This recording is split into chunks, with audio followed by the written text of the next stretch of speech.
What if the person you are most afraid to become is not your enemy, but your unfinished self? Not the version of you that functions well, not the version that knows how to behave, not the version that keeps things together, says the right things, and survives the day without causing friction, but the version you learned to silence, the one that was called too much, too intense, too emotional, too angry, too ambitious, too sensitive, too inconvenient, the one that didn't fit. Most people believe they are afraid of failure, rejection, or change. Carl Jung believed something far more unsettling. He believed most people are afraid of themselves. Not consciously, not deliberately, but psychologically, because from the moment you enter the world, you are taught a quiet lesson that shapes your entire life. Some parts of you are welcome, others are not, and so the split begins. You are praised when you are polite, corrected when you are loud, rewarded for being agreeable, discouraged from being disruptive. Slowly, invisibly, you begin to edit yourself. You don't stop feeling, you stop showing. You don't stop wanting, you stop admitting. You don't stop being powerful, you learn to fear it. At first, this adaptation feels harmless, necessary even. You want to belong, you want to be loved, you want to be safe. So you learn which emotions are acceptable, which opinions are allowed, which instincts should stay hidden. And with every adjustment, you move a little further away from your original center. Carl Jung called the result of this adaptation the persona. The persona is the mask you develop to function in society. It is how you become acceptable, employable, likable.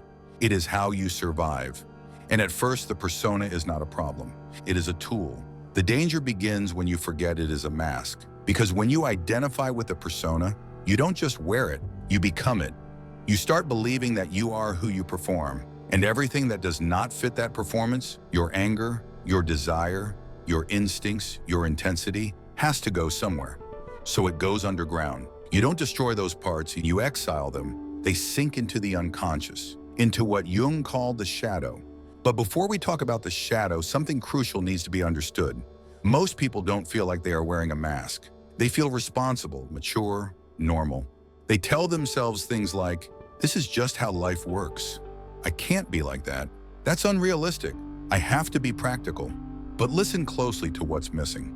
Where is vitality? Where is spontaneity? Where is truth? Where is the sense of being fully alive? Instead, there is a dullness, a quiet exhaustion, a strange sense of watching your own life from a distance. And at night, when the noise fades, a question appears. Whose life am I actually living? Jung believed this question is not philosophical. It is psychological. It emerges when the distance between who you are and who you pretend to be becomes too large to ignore. You may have done everything right. You followed the rules. You met expectations. You became what was asked of you. And yet something feels wrong. Not dramatically, not obviously, just enough to haunt you. A hollow feeling, a sense of being slightly out of place in your own life. A quiet grief without a clear cause. Jung did not see this as weakness. He did not see it as failure.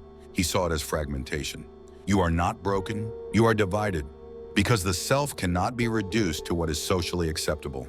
And when too much of you is excluded, the psyche reacts. Not loudly, not immediately, but patiently. It withdraws energy. It creates dissatisfaction. It produces symptoms. Anxiety that doesn't seem to have a clear cause. Burnout that rest doesn't fix. Self-sabotage you don't understand. A sense of emptiness that no achievement fills. These are not signs that something is wrong with you. They are signs that something in you has been ignored for too long. Jung warned that the greatest danger of modern life is not chaos or suffering, but unconscious conformity. Living a life that looks functional from the outside while slowly collapsing on the inside. Because when you adapt too well, you disappear. And here is the part most people resist. The parts of you that don't fit, the ones you learn to suppress, are not flaws. They are information. Your anger is not pathology. It is a boundary that was crossed. Your ambition is not greed. It is a life force seeking direction. Your sensitivity is not weakness. It is perception. Your intensity is not a problem. It is energy. But when these parts are rejected, they do not vanish. They wait, they accumulate, they grow in the dark, and eventually they begin to express themselves in distorted ways. Through resentment, through projection, through addiction, through anxiety, through depression, through patterns that repeat no matter how hard you try to change them. The shadow does not punish you. It compensates for what you refuse to acknowledge. And the more you try to be only good, the more dangerous this becomes, because goodness without wholeness is fragile. Jung believed that morality without self-knowledge produces hypocrisy, and identity without integration produces collapse. This is why people who appear kind can be cruel, why controlled people explode, why successful lives feel empty, why those who avoid darkness are haunted by it, not because they are bad, but because they are incomplete. The psyche always moves toward wholeness, even if it has to break your illusions to get there. This is where fear enters, because somewhere inside you, you already know this. You know there is more to you than what you show. You know you are holding something back. You know that becoming fully yourself would disrupt your life. And that is terrifying, because who would you be without the mask, without the role, without the approval? What would remain if you stopped managing how you are perceived? Jung understood that this moment marks the beginning of a profound inner confrontation, not with the world, but with yourself. And it never begins gently. It begins with discomfort, with unease, with the feeling that something must change, even if you don't yet know what. This is why a sense of restlessness appears, why normal life starts to feel strangely hollow, why distractions stop working the way they used to. Something in you is no longer satisfied with survival. Something in you wants truth. And once this process starts, it cannot be reversed. Because once you see the mask, you cannot unsee it. And once the parts you buried begin to stir, ignoring them only makes them louder. What you have avoided does not disappear. It waits for you. And whether you face it consciously or not, it will shape your life from the shadows. The moment you begin to sense this inner tension, most people do the same thing. They try to fix it. They work harder, they distract themselves, they optimize and they medicate, they intellectualize, they search for techniques to feel better without having to feel more. But Jung warned that this instinct to fix is often the very thing that deepens the fracture. Because what is happening is not a malfunction, it is a summons. The psyche does not produce suffering randomly. It produces it purposefully, not to destroy you, but to force a confrontation you have postponed. This is where the shadow truly enters the story. The shadow is not evil. It is not darkness in the moral sense. It is everything you learned you were not allowed to be. Every impulse you suppressed to stay loved. Every emotion you swallowed to stay safe. Every desire you judged as unacceptable. Every truth you silenced to avoid conflict. The shadow is not what you chose to become. It is what you were prevented from becoming. And because it lives outside conscious awareness, it does not follow your rules. It expresses itself indirectly. You see it in the people who irritate you disproportionately. You see it in the traits you judge most harshly. You see it in patterns you swear you will never repeat, and then repeat anyway. Jung called this projection. What you refuse to recognize in yourself, you encounter in the world. The arrogance you despise, the weakness you mock, the selfishness you condemn, the confidence you resent.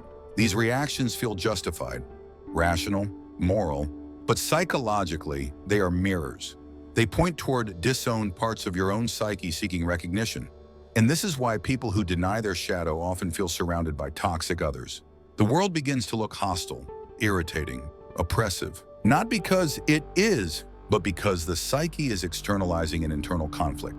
Jung wrote that until you make the unconscious conscious, it will direct your life, and you will call it fate. You will say, I always attract the wrong people. I don't know why this keeps happening to me. This is just how life is. But what feels like fate is often repetition. And repetition is the psyche's way of saying, you are not listening. The shadow does not integrate through force, it integrates through awareness. But awareness is not enough on its own, because when people first encounter their shadow, they panic. They fear what it might mean. If I accept this anger, will I become cruel? If I claim this ambition, will I become selfish? If I stop pleasing, will I be rejected? If I stop controlling myself, will I lose everything? These fears are not irrational. They are protective. The ego was built to survive, and survival depends on predictability. The shadow threatens that stability, because integrating the shadow does not make you better. It makes you more whole, and wholeness is disruptive. Jung never promised comfort. He promised truth. He warned that individuation, the process of becoming whole, begins with a symbolic death, not physical death, psychological death. The death of the false identity, the collapse of who you thought you were. This is why shadow work feels dangerous, not because it will destroy you, but because it will destroy the version of you that depends on repression to exist. and the ego experiences that as annihilation. This is why people intellectualize instead of integrate. They read, they watch, they nod, they agree, but they never act. Because action would require change, and change would require loss. Loss of approval, loss of certainty, loss of the familiar self. Jung observed that many people would rather live half-lives than face this loss. They choose numbness over fear, routine over truth, control over authenticity, and yet the psyche does not stop asking. It escalates. What begins as restlessness becomes anxiety. What begins as dissatisfaction becomes depression. What begins as boredom becomes despair. Not because you are broken, but because you are resisting growth. Jung believed neurosis is often the soul's attempt to heal itself, a signal that the current structure of the personality is no longer viable. The psyche is saying, this version of you cannot carry what wants to emerge next.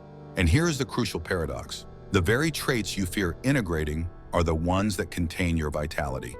Your anger holds your boundaries. Your desire holds your aliveness. Your ambition holds your direction. Your intensity holds your truth. When these forces are unconscious, they sabotage you. When they are conscious, they serve you. Integration does not mean acting out every impulse. It means knowing you have it. A person who knows their capacity for darkness is less dangerous than one who denies it, because denial breeds blindness, and blindness breeds repetition. This is why people with good intentions can cause immense harm. Why moral certainty often hides unexamined aggression. Why those who see themselves as harmless are often quietly destructive. The shadow does not disappear when ignored. It grows autonomous, and when it takes over, it does so without your consent. But when you face it, when you turn toward what you fear, something shifts. Energy returns. The psyche no longer needs to sabotage you to be heard, and yet this is the point where most people stop. Because now comes the most frightening realization of all. If the shadow holds so much of your vitality, if so much of your life has been shaped by avoidance, then integrating it will require more than insight. It will require a leap away from the identity that kept you safe, a leap away from the life that feels familiar, a leap into a version of yourself that does not yet feel solid. And this leap feels like death, not metaphorically, psychologically, because the ego experiences uncertainty as annihilation. And the closer you get to this threshold, the louder the resistance becomes. Rationalizations, doubts, second-guessing, fear dressed up as responsibility. But Jung was clear, the fear that appears at this moment is not a warning to retreat. It is the marker of the threshold. And what lies beyond it is not chaos, but the beginning of a life that no longer requires self-betrayal. Why does this leap feel so extreme? Why does the moment you move toward authenticity feel like psychological death? Because everything in you that learned to survive is built to prevent it. The ego is not designed to help you become whole. It is designed to keep you alive within familiar conditions. And familiar to the psyche means predictable, even if predictable is painful, even if predictable is empty, even if predictable slowly destroys you. Jung understood this deeply. He saw that the ego clings to identity the way a drowning person clings to debris, not because it is good, but because it floats. So when you approach the edge of transformation, the ego does what it always does. It panics. It generates fear. It produces catastrophic scenarios. It reminds you of past failures. It tells you you are not ready, that this is dangerous, that you will lose everything. This fear feels personal, but it is structural. It is the fear of disintegration. Because the leap you are being asked to take is not a step forward, it is a step inward, away from the persona, away from the mask, away from the identity you've rehearsed for years. Jung called this moment the encounter with the self, and it is never gentle. The self is not the ego. It is the organizing center of the entire psyche, the deeper intelligence that seeks wholeness, not comfort. When the self begins to assert itself, the ego feels dethroned, and the ego interprets this as death. This is why transformation is often accompanied by symptoms: anxiety, insomnia, fatigue, emotional volatility, a sense of unreality, a feeling of being between worlds. You are no longer who you were, but you are not yet who you are becoming. Jung referred to this as the liminal state, the in-between. And humans hate liminality. We want clarity, we want labels, we want certainty, but individuation unfolds in ambiguity. This is why so many people retreat at this stage.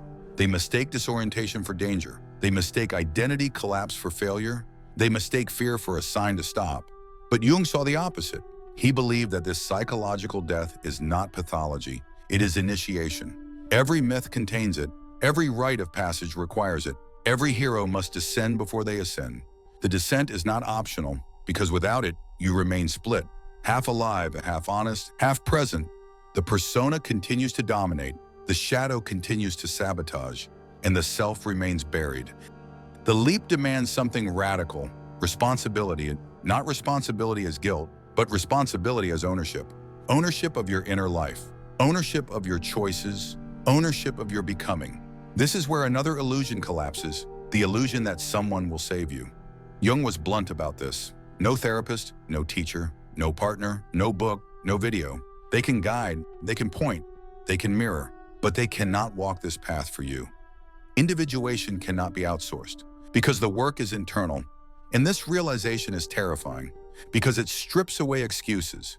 You can no longer blame your parents, your past, your circumstances, the system. Those things mattered. They shaped you. They wounded you. But they cannot carry you forward. Only you can.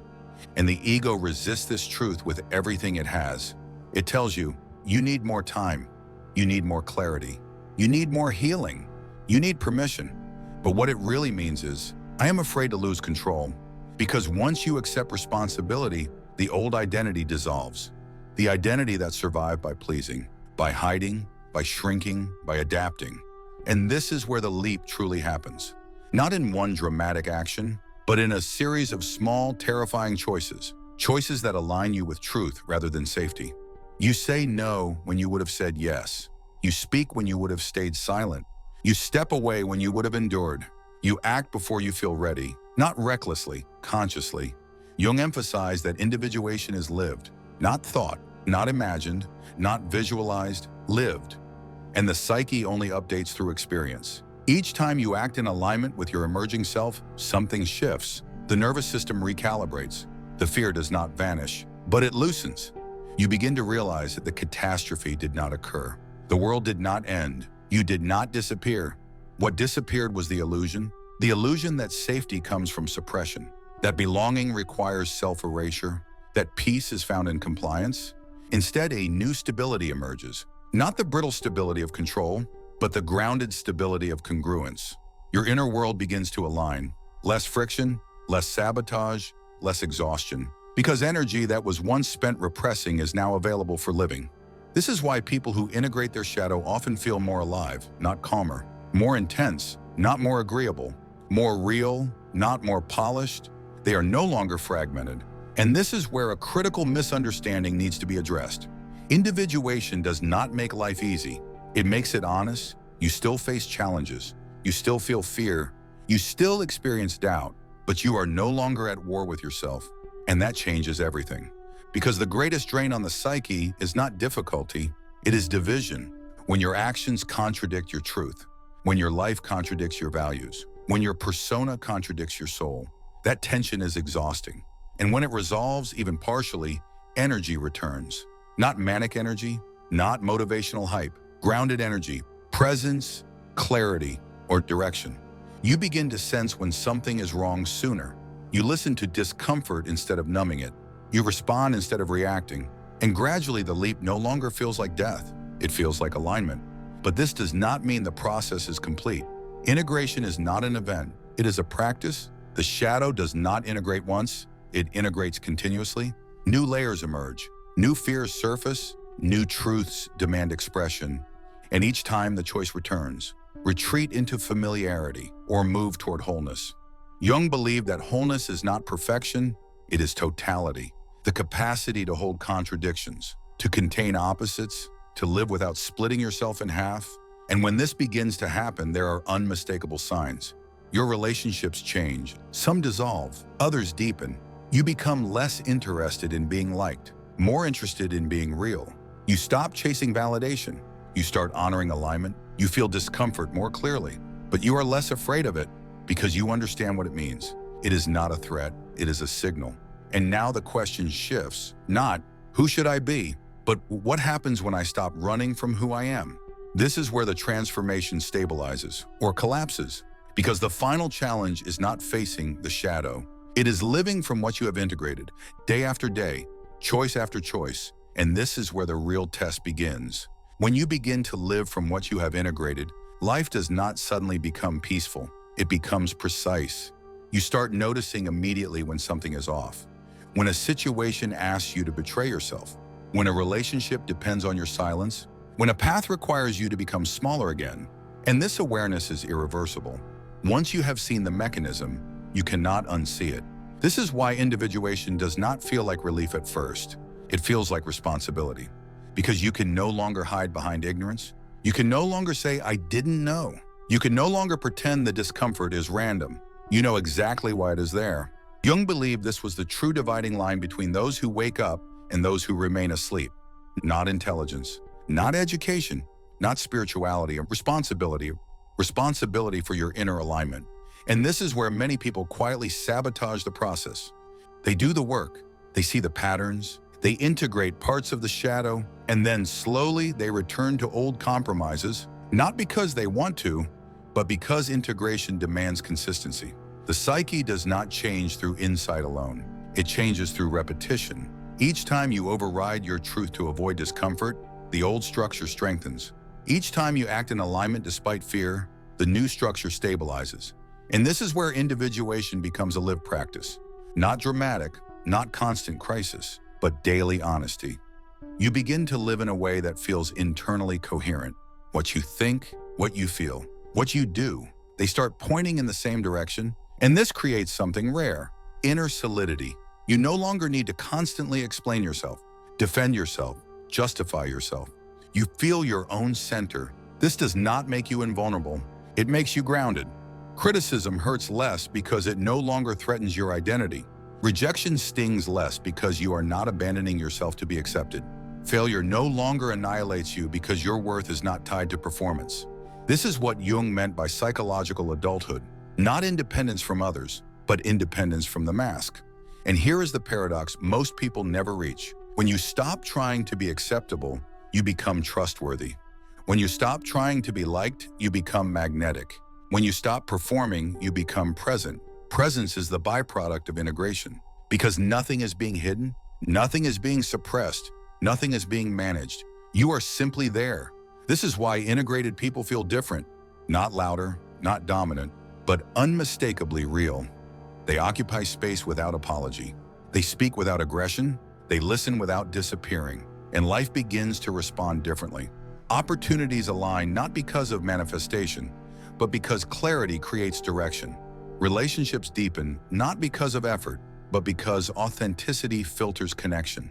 Energy returns not because you fixed yourself, but because you stopped wasting it. This is what it means to become who you were afraid to be. Not someone reckless, not someone cruel, not someone selfish, but someone whole. Someone who can hold anger without violence, desire without compulsion, power without domination, vulnerability without collapse. Someone who no longer splits themselves to survive.